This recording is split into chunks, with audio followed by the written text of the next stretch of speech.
Currently, there are no drugs that are well established in promoting heterochromatin formation. Here we present a simple and efficient method for identifying small molecule compounds that promote this process.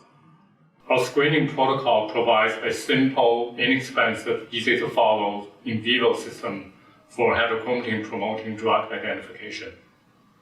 Identifying compounds that promote heterochromatin formation may lead to the discovery of mechanism of cancer development and cancer therapy.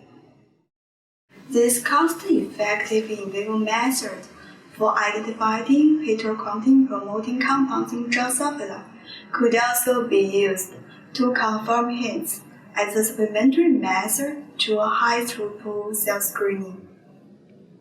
Our screening protocol could also be useful for quick pilot screens, as this Drosophila transgene system produces a variegated eye color phenotype that is inversely correlated to the amount of heterochromatin present in the flag.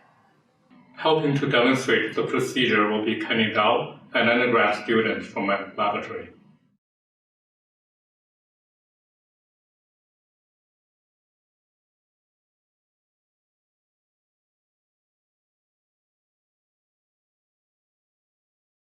After identifying and preparing a drug library for screening using an appropriate solvent and the desired concentration, cross 3 male flies with 3 or more virgin female flies in a 25 by 95 millimeter food vial with 9 milliliters of standard Drosophila food medium.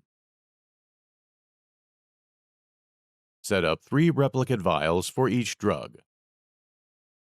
Add 1 control vial for this.